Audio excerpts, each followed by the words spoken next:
Après le flop, c'est l'heure du top.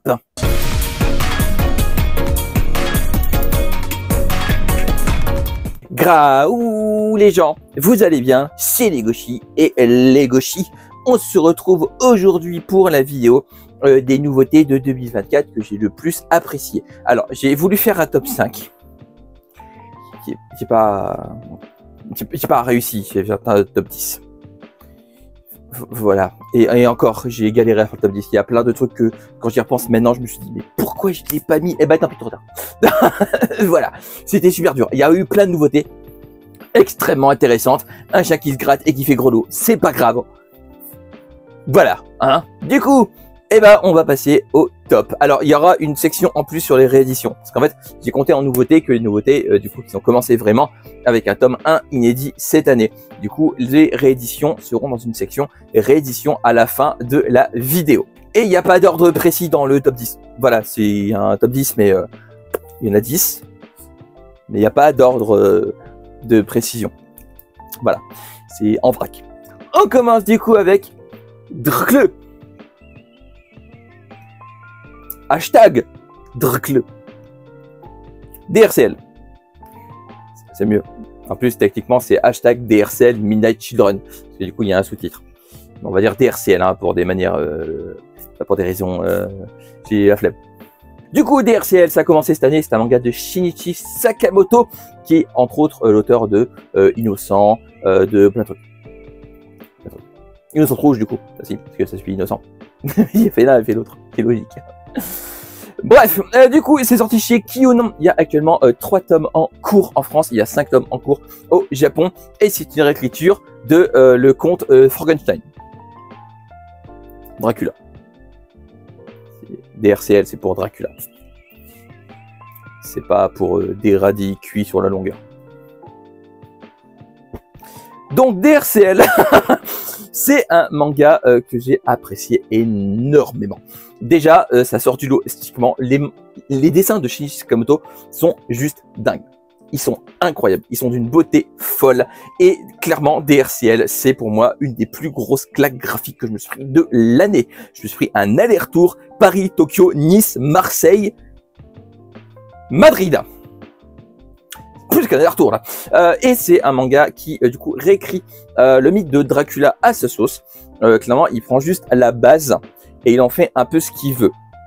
Je préfère ça, clairement, qu'une adaptation bête et méchante. Alors, je dis pas que l'adaptation bête et méchante, c'est forcément nul, mais c'est appréciable de voir des œuvres qui essayent de se réapproprier un mythe, un conte, une légende, une œuvre en général, et le faire à sa sauce, avec sa propre patte graphique, sa propre manière de raconter une histoire, les personnages travaillés à la manière de l'auteur. Bref, c'est un excellent manga. Voilà, DRCL, si vous n'avez pas testé, faut le lire. Voilà, j'ai pas trop parlé de l'histoire en général, mais DRCL, ça raconte le mythe de Dracula. Je pense que vous connaissez tous Dracula. Il n'y a pas besoin de vous expliquer de quoi ça parle. C'est un vampire effet grue. Bon, c'est un peu résumé, mais en gros, c'est une bande de jeunes dans une académie, un pensionnat, qui d'un coup, ils se rendent compte qu'il y a un truc qui rôde, et en fait, le truc qui rôde, eh ben, ce n'est pas un chat de gouttière, c'est Dracula. C'est l'histoire. Voilà. Suivant. Bah oui, suivant. Et vous saviez qu'il y a 36 000 secondes dans une journée, parce que ce manga vous le rappellera. 36 000 secondes in a day. Alors, aucune chance que je dise le nombre en anglais. Vous oubliez tout de suite. Même pas la peine. Donc, c'est un manga qui est sorti chez Vega, chez nous, qui a actuellement 4 tomes en cours, et au Japon, c'est terminé en 12 volumes. De quoi que ça parle? De 4 débiles qui ont un club de débiles qui font des défis débiles. Et c'est tout. Et c'est une parodie, entre guillemets, des romances traditionnelles. Ça s'approprie les codes de romances traditionnelles et ça s'en moque allègrement, de manière bienveillante, évidemment. Parce que ça reste un manga de romance avec des giga guillemets, giga, parce que vraiment, c'est... tu passes plus de temps à te foutre de la gueule des personnages parce qu'ils sont débiles. Et c'est un manga qui est excessivement drôle. Voilà, c'est un manga vraiment sans prise de tête. Il m'a fait du bien à découvrir. Vraiment, 36 000 secondes in a day, c'est un manga qui fait du bien. C'est très drôle, c'est très doux esthétiquement, c'est très touchant. C'est, je sais pas, il y a une patte qui fait que c'est agréable à l'œil. Bizarrement, ça sort pas du lot. 36 000 secondes, ça sort pas du lot, mais en même temps, il y a ce petit côté douceur qui fait que vous vous souviendrez du design des personnages, vous vous souviendrez de l'esthétique générale et surtout du manga en lui-même, parce que sans sortir du lot sur son principe, comment il s'approprie les codes et comment il l'utilise, c'est marquant, je trouve, et c'est surtout excessivement drôle. C'est un manga qui est excessivement drôle, donc pour l'instant, il y a 4 volumes. J'ai pas encore lu le 4e. D'ailleurs, il est dans ma palle, il est là-bas. Mais c'est un manga qui est qui fait du bien. C'est très drôle. Faut le lire. Clairement, c'est à découvrir. Je trouve qu'on en parle vraiment pas assez, alors qu'il est excessivement génial. C'est du coup l'autrice de Monochrome Animal, qui est juste là. Vous le verrez pas là. Vous voyez, il y a un tome blanc, un tome noir, un tome blanc, un tome noir. C'est ça. Juste là, sur les deux trucs là. Je l'ai pas encore lu, par contre, mais ça m'a clairement donné envie de le lire. Voilà. Et j'ai acheté ça sans savoir, au passage, parce que 36 000 secondes, quand il avait été annoncé, ça m'intéressait énormément avec l'assistant. Et en fait, on a trouvé toute l'intégrale là d'occasion, sans savoir que c'était la même autrice. Donc, littéralement, on a acheté ça quelques jours avant 36 000 secondes in a day, sans le savoir que c'était la même autrice. Et voilà. Et du coup, c'est un manga trop bien, 36 000 secondes in a days, lise-le. Vous allez être mort de rire. Si vous n'êtes pas mort de rire devant 36 000 secondes in a days, je ne sais pas comment vous faites. Suivant. Vous aimez les œuvres marquantes de la littérature japonaise, vous avez la flemme de le lire parce qu'il y a 40 000 tomes. Il y a le manga pour ça. Le Didu Genji, qui adapte du coup une des plus grandes œuvres littéraires du monde de la littérature japonaise en manga. Donc il y a actuellement un tome en cours. C'est sorti chez Panini, je le savais. Et c'est fini en 7 volumes, des gros volumes. C'est des gros volumes. Et en plus, il y a des marque-pages dans chaque volume. Parce que Panini aime bien faire ça. Et je suis très content. Voilà. Alors, de quoi ça parle du Genji? Ah, ça va être compliqué. Alors, en gros, vous voyez, une famille, elle est royale. Voilà. Il y a un prince qui s'appelle le prince Genji. Voilà. Dès qu'il y a une fille, hein, il dit à moi. Dont sa belle-mère. Et du coup, c'est une romance fleuve sur des années. Et en gros, voilà, c'est une romance très particulière, hein, qui est très spéciale, qui est... alors, c'est très lent dans le rythme. C'est pas un défaut. Je le redis, être lent, c'est pas un défaut. Voilà. Déjà, hein, on va mettre les points sur les Y. Le Didu Genji, c'est une lecture qui est longue à lire. C'est excessivement long. Le tome 1, pour l'instant, il y a 4 tomes en France. Le tome 1 est très long à lire. Mais c'est pas un défaut parce que c'est tellement prenant qu'en vrai, on voit pas le temps passer. Enfin, juste, tu lis, il est 13 h, tu lèves les yeux, il est 15 h. Enfin bref, t'as compris l'idée. Mais en gros, c'est très long à lire. Mais en vrai, ça passe. Parce que tu le vois pas passer. Ça veut rien dire ce que j'ai, mais t'as compris quand même. Mais du coup, le Didu Genji, c'est une œuvre vraiment très importante dans la littérature japonaise. Et du coup, le manga, je trouve, lui rend honneur. Alors, j'ai pas eu l'œuvre originale, évidemment. Voilà, parce que c'est il y a 40 000 tomes. Je sais plus exactement combien, mais il y en a beaucoup. Et en gros, en 7 volumes, ça va condenser l'œuvre, les moments marquants. Et je trouve que c'est excessivement bien travaillé. L'esthétisme très rétro, alors que c'est pas rétro, hein, l'air de rien. C'est sorti en 2021 au Japon, je le savais. Et en gros, c'est vraiment un côté très rétro, très romance à l'ancienne, très, je sais pas, le trait fait très vieux manga. Voilà, alors qu'il date de 2021. Et j'aime beaucoup ça. Vraiment, j'aime excessivement ça. C'est très cool à lire. Si vous aimez les romans, si vous aimez les mangas rétro, franchement, le Didu Genji, c'est un must-have. Vous pouvez pas passer à côté du Didu Genji, en fait. Bah non, parce qu'en fait, si vous passez à côté, et comme dirait un youtubeur, c'est pas gentil. Non. Suivant. Ensuite, on va suivre une chasseuse de dieu dans Amo, chasseuse de dieu. C'est un titre. Alors, c'est un manga, alors c'est particulier. L'édition, chez nous, c'est un gros volume à couverture rigide. Il est énorme, le volume. Il est gigantesque. Et en gros, au Japon, c'est 3 volumes. En fait, on a un volume triple qui est sorti du coup chez Mangetsu. Et c'est par l'autrice de 7 milliards d'aiguilles. Pour ceux à qui ça parle, c'est pas très connu comme manga. Mais je l'ai lu juste avant Amo en plus. Du coup, voilà. C'est une œuvre, comme je dis, c'est un volume triple, C'est assez long à lire, mais pareil, comme le dit du Genji, ça passe, tu le vois pas passer. Voilà, alors de quoi ça parle, Amo, chasseuse de Dieu? En gros, alors pour résumer, c'est une fille qui vient d'un village où en fait, pour chasser dans la forêt, c'est uniquement les hommes. Mais voilà, du coup, de manière illégale, du coup, elle va chasser dans la forêt et un jour, il y a son compagnon d'armes, du coup son meilleur pote, quoi, qui se fait bouffer devant ses yeux par une salamandre géante. En revenant au village, elle est bannie, je vous laisserai découvrir pourquoi, le quoi, du comment, et elle va décider de courir après les dieux, parce qu'elle se rend compte que la salamandre géante n'est pas une salamandre normale, hein, vous en doutez, et s'ensuit une quête de Amo qui va essayer de retrouver la divinité qui a capturé son meilleur ami ou tué, parce qu'elle n'en est pas sûre. Voilà, et voilà.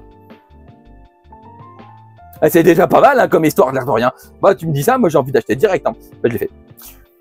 Voilà. Du coup, Amo, chasseuse de Dieu, et c'est un manga qui, esthétiquement, c'est sublime. Il y a des doubles pages dingues.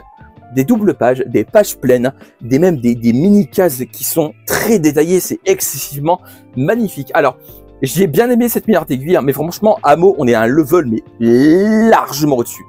Voilà, cette milliard d'aiguilles, c'est très beau, c'est très cool, mais comparé à Amo, c'est une dinguerie monumentale. Amo, chasseuse de Dieu, il faut le lire, c'est clairement, j'allais dire, c'est clairement une de mes lectures préférées de l'année. Oui, c'est le but de la vidéo. Débile. Du coup, c'est une lecture qui va vous prendre au trip, qui va clairement vous passionner. C'est dur de s'arrêter de lire Amo parce que clairement, ça fait partie de ces œuvres où en fait, t'as envie de lire en une fois. C'est dur, hein, t'as vu, ben non, il est crevé. Mais du coup, en gros, c'est dur de s'arrêter de lire Amo, tellement c'est prenant, tellement c'est passionnant, tellement c'est incroyable, tellement t'as envie de savoir ce qui va passer par la suite, parce que c'est une œuvre monumentale. Il faut lire Amo, chasseuse de Dieu. Parce que vous passeriez à côté d'une œuvre absolument incroyable. Vraiment. Suivant. Ensuite, un petit one-shot, un manga suisse, chez Myria Édition. Mon petit musée d'idées noires. Alors, c'est un one-shot, du coup, c'est un recueil horrifique qui est du coup un recueil d'histoires d'horreur. Jusque-là, il n'y a rien qui choque. Et du coup, je ne vais pas trop résumer l'histoire parce que du coup, c'est des histoires courtes. Donc, c'est juste... si, je peux vous dire qu'il y a un conservateur de musée qui vous accueille au début du tome et qui va vous suivre au fur et à mesure de votre lecture. Pourquoi je le mets dans mes lectures préférées de l'année? Parce que c'est le cas. Oui, sinon il est pas là. Et aussi parce que faut soutenir les mangas autres que j'abonnais, voilà, mangas francophones. Et clairement, mon petit musée d'idées noires aux éditions Myria, je ne sais même plus si je l'ai dit, et c'est écrit et dessiné par Léo. Voilà, j'en ai même fait une vidéo, vous allez la voir. Et clairement, c'est un... J'aime bien les recueils d'histoires courtes, et je trouve que mon petit musée d'idées noires a des bonnes idées. Oui, c'est gentil, t'as compris l'idée. Mais en gros, c'est un manga qui traite bien ses sujets, traite bien ses thèmes, sans être, comment dire, sans être trop forcing, sans regarde, il y a un message derrière. Non, c'est subtil.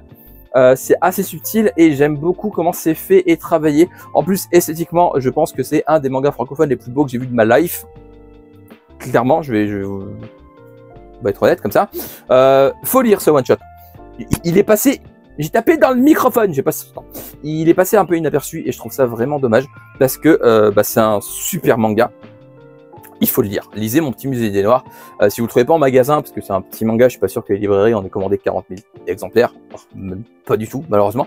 N'hésitez pas du coup à demander à votre librairie si vous pouvez le commander, sinon le site de Myria Édition, pour voir si vous pouvez le choper dessus. Voilà, je vous conseille grandement de vous y intéresser.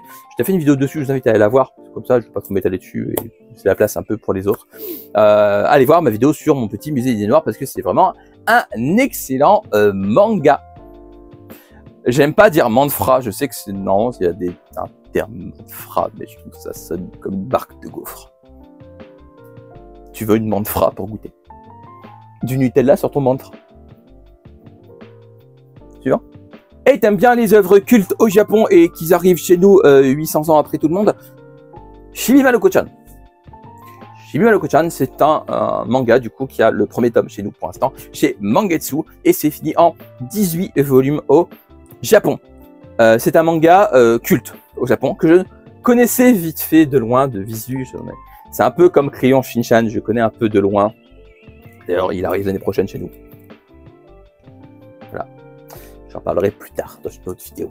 Mais Shibuya Loko-chan, vraiment, c'est un manga que j'avais hâte de découvrir. En termes de synopsis, c'est assez simple. On suit une petite fille qui vit sa vie, qui est assez espiègle, qui est assez intrépide. C'est une sale gosse. Espiègle et intrépide, c'est pas pour dire sale gosse, mais c'est une sale gosse. Mais du coup, voilà, elle vit sa vie avec sa famille. Enfin voilà, c'est un slice of life. Des plus slice of life, il se passe pas grand chose. Et c'est trop cool à lire. Esthétiquement, ça sort du lot de ouf. Il n'y a pas une patte très proche de autre chose.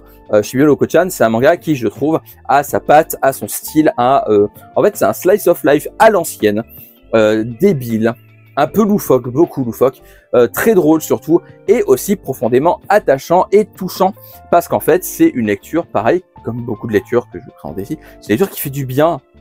Shibuya Loko-chan, ça fait partie des... Alors par contre, c'est excessivement long à lire. Le tome, il est pas épais, hein. Il est vraiment pas épais. Il est long à lire, parce que c'est bavard. C'est pas un défaut, hein, mais je préfère prévenir. Si vous voulez lire Shibuya Loko-chan, prévoyez 1 heure. Bon, j'exagère un peu, mais prévoyez quand même un petit peu de temps. Hein. Mais Shibuya Loko-chan, c'est une œuvre culte qui est arrivée enfin chez nous. Je suis content de pouvoir la découvrir.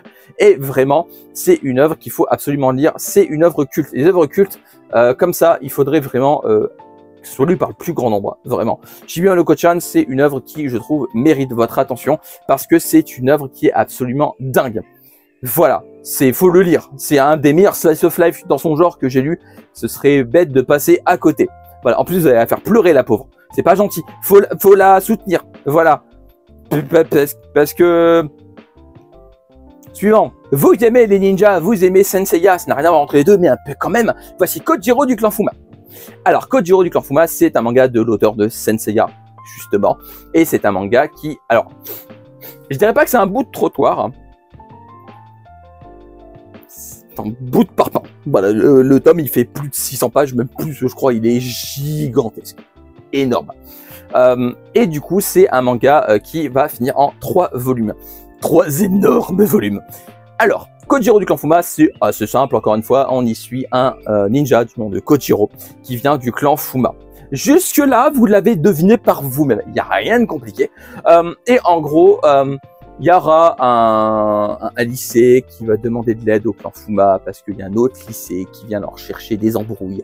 Et du coup, le clan Fuma va défendre le lycée, mais ils vont se rendre compte que le lycée d'en face, eh ben, eux aussi, ils ont des ninjas. Et du coup, les ninjas d'en face vont attaquer les ninjas du Fuma. Et c'est des combats de lycéens de ninjas, mais jusqu'à ce que mort s'en suive. Voilà, c'est pas des combats en mode tu es battu, non, c'est tu es battu et t'es mort. Voilà, c'est vraiment, c'est assez violent. Hein. Voilà.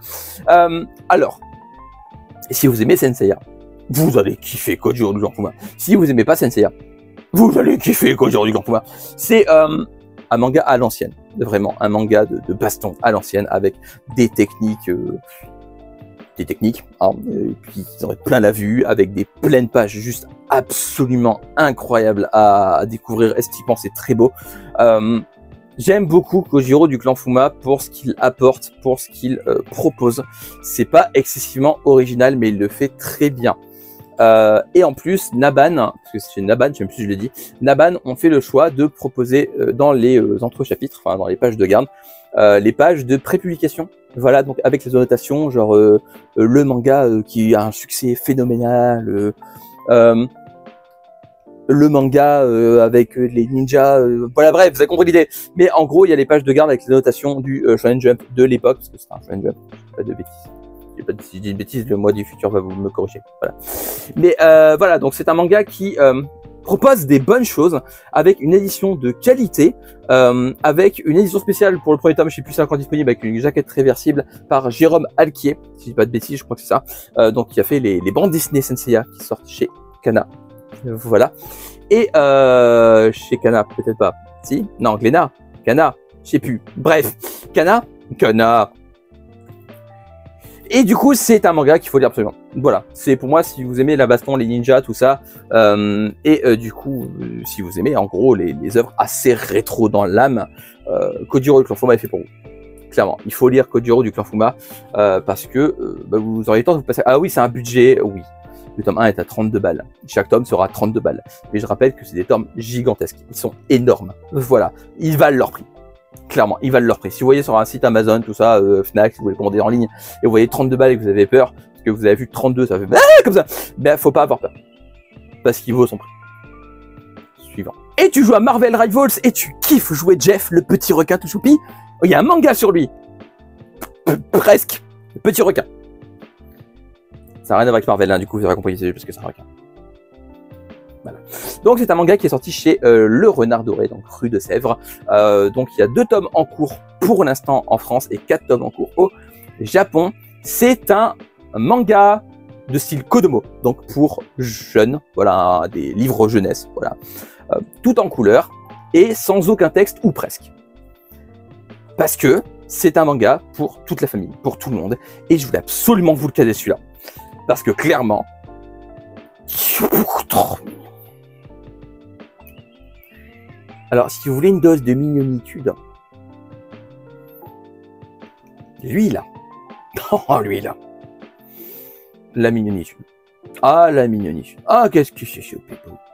Ah j'ai chaud pépou. Oh, c'est trop beau en plus esthétiquement, c'est trop beau, la couleur est trop bien. Enfin voilà, il y a tout qui est beau esthétiquement, c'est trop mignon. C'est pour moi le manga le plus mignon de l'univers. Il n'y a pas plus mignon que Petit Requin. Petit Requin, c'est la mignonitude. Mignonitude. Il n'y a pas plus. C'est vraiment Petit Requin, c'est le must du must. Vous aurez jamais plus mignon que Petit Requin. Vous m'entendez? Jamais. Nope. Never. Forever. C'est trop choupi. Et c'est pour toute la famille, je le redis. Donc clairement, si vous avez 3 ans, qu'est-ce que tu fais devant la vidéo YouTube déjà? T'as 3 ans, va jouer au... C'est pas l'âge, déjà. Si t'as... Mais pas pour celle-là. Bref. Je perds dans mes conneries, moi. Du coup, que vous ayez de 3 ans à 333 ans, et faut lire Petit Requin. Parce que c'est trop mignon, enfin, vous pouvez pas passer à côté de Petit Requin, c'est trop choupipou. Suivant. Et vous aimez les trucs un peu chelous et le cinéma, Shibatarian. Alors lui, il n'y a qu'un tome pour l'instant. Le tome 2, il sort en février de 2025. Oui, forcément. En un seul volume, l'assistant et moi, on s'est pris une claque aller-retour. C'est absolument génial. Alors, de quoi ça parle? Ça va être ultra bizarre à résumer. En gros, c'est un jeune garçon qui trouve un autre jeune garçon dans la forêt avec la tête juste qui dépasse du sol comme ça. Voilà, il s'appelle Shibata. Et du coup, ils vont se rendre compte qu'ils ont une passion commune, le cinéma. Et ça va partir en steak. C'est-à-dire que Shibata, il n'est pas comme tout le monde. Enfin, vous verrez, c'est très dur à résumer. J'ai pas envie de spoiler. Je peux pas grand-chose vous dire. J'en perds mon français évident. Je peux pas vous dire grand-chose sur Shibatarian parce qu'en gros, je veux que vous découvriez par vous-même. Parce qu'en fait, spoiler Shibatarian, c'est gâcher Shibatarian. Du coup, je préfère vous en dire le minimum, mais je peux vous dire plusieurs choses dessus, autres que le scénario. C'est esthétiquement incroyable. Ça sort du lot, ça a bien une patte à lui. Ça a une patte qui est très spéciale, comme l'histoire qu'il nous raconte. Et c'est un manga qui, je trouve, a une patte qui colle parfaitement à ce qui est montré. Tout colle. Voilà. Et en plus, l'ambiance est juste surprenante, intrigante, mystérieuse, chelou, très chelou. Et ça parle de cinéma en thème de fond. Et c'est incroyable, hein, parce qu'il faut parler de cinéma, parce que le cinéma c'est bien aussi. Alors je sais que je suis pas une chaîne de cinéma, du coup, peut-être ça veut peut-être pas, mais je suis extrêmement fan de cinéma. J'ai 6000 DVD. Ouais, j'aime bien le cinéma. Mais du coup, oui, je suis fan de cinéma. Du coup, forcément, quand il y a un manga qui parle de cinéma avec un thème de fond et une histoire qui est très intrigante et prenante, oui, forcément, je kiffe Shibatarian. Il faut lire Shibatarian. Parce qu'en fait, vous pouvez pas passer à côté de Shibatarian parce que c'est trop bien. Si vous aimez le cinéma, faut lire Shibatarian. Si vous aimez pas le cinéma, lisez Shibatarian quand même. Parce que même si vous n'aimez pas le cinéma, je vous rassure, il y aura peut-être des rêves que vous n'aurez pas.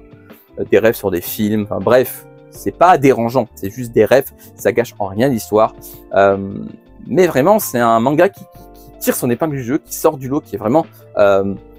qui est vraiment... Voilà, c'est tout. C'est vraiment ce que j'ai envie de vous dire. Le manga, il fait... Il joue avec votre esprit d'une manière très intelligente. Vraiment.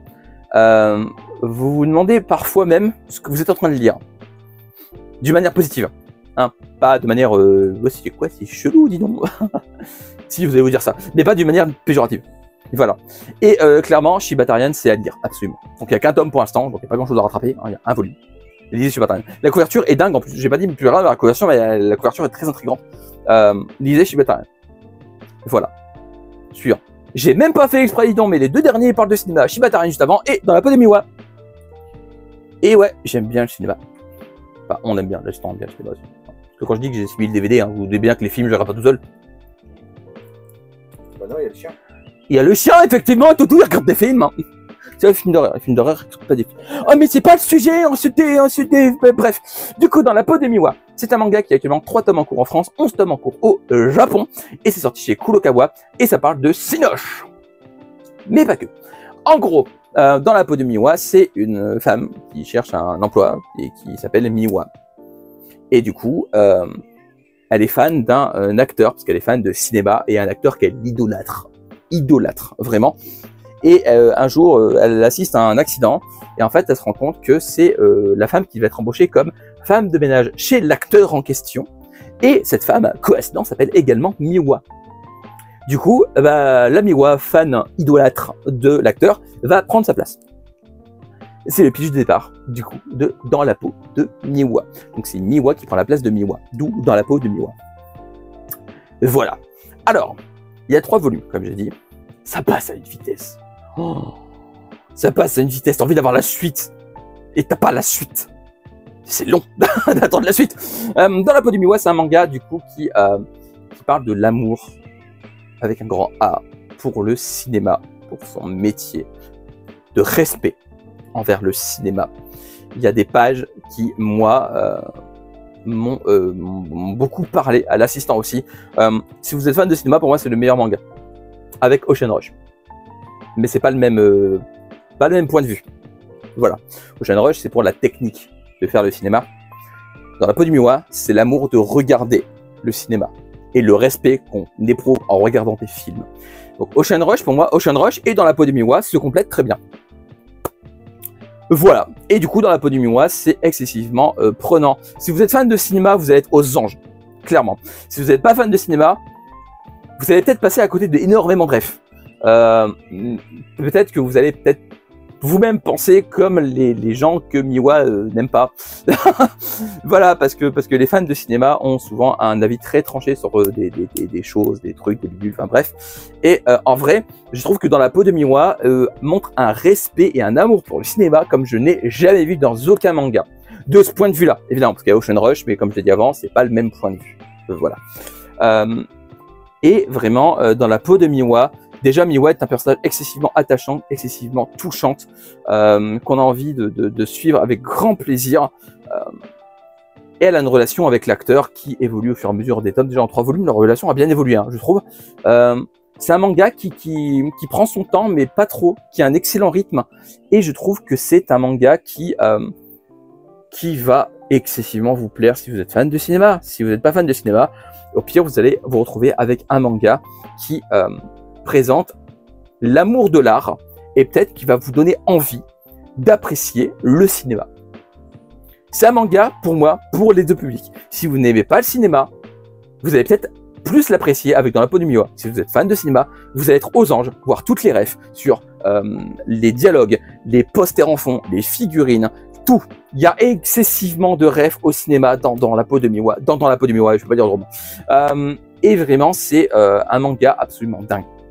C'est dingue. Dans la peau du Miwa, c'est une pépite. Il faut lire Dans la peau du Miwa. Vraiment, je pense que c'est le manga nouveauté préféré de l'assistance. Clairement, je pense. Oui, il confirme. Dans ma tête, avec cette tête, il a fait. Enfin, il a fait. Parce qu'il joue à Marvel Rivals à côté. Du coup, et qu'on se serait sur la partie, vous avez compris. Et du coup, voilà, c'est fini pour cette vidéo. Alors oui, j'ai dit que je faisais des rééditions de cette année dans la vidéo là, mais finalement la vidéo est un peu longue, donc je pense que les rééditions de l'année, je ferai ça dans une autre vidéo. Et puis en même temps, on va ouvrir un débat sur les rééditions. Est-ce que c'est toujours une bonne idée? Ouvrons le débat. Voilà, pour la prochaine vidéo. Pas là, hein, prochain, pas là. Parlez pas ça dans les commentaires, là, mais non. Pour la prochaine. Ça sera pas la prochaine après celle-là, ça sera peut-être après encore. Mais... plus loin. Pas là. Du coup, c'est fini. Les gauchers, il est où? Il est là. Coucou. Du coup, c'est fini pour cette vidéo. J'espère que vous aura plu. Du coup, n'hésitez pas à me dire en commentaire vos mangas préférés de l'année, votre top. Pas forcément un top 10, pas forcément un top 5, mais juste peut-être une ou deux. Vous n'êtes pas obligé de faire toute une liste. Voilà. Vos tops, nouveautés. 70. Mettez ça en 70 en commentaire. Voilà. N'hésitez pas à mettre ça en commentaire. Et dites-moi la dernière fois que vous avez mangé des pancakes. Parce que c'est bon les pancakes. Ah, et ceux qui disent pancakes. High five de Banca del Rio. Du coup, n'hésitez pas à me dire ça en commentaire. Et comme d'habitude, les liens de mes réseaux sont dans la barre d'infos du descriptif juste en dessous. Et bien évidemment, likez, partagez, abonnez-vous et activez la cloche. Parce que si vous regardez la vidéo sans être abonné, eh ben c'est pas gentil. Non. Liste de mangas. Regardez des animés, mais surtout lisez des mangas. On se retrouve bientôt pour une nouvelle vidéo. D'ici là, prenez soin de vous, portez-vous bien. Je vous fais des graou les gens. À la prochaine. Bye bye. Tchou. Tchou tchou. Ouais, c'était le tchou dansé. C'est une nouvelle version, c'est une variante.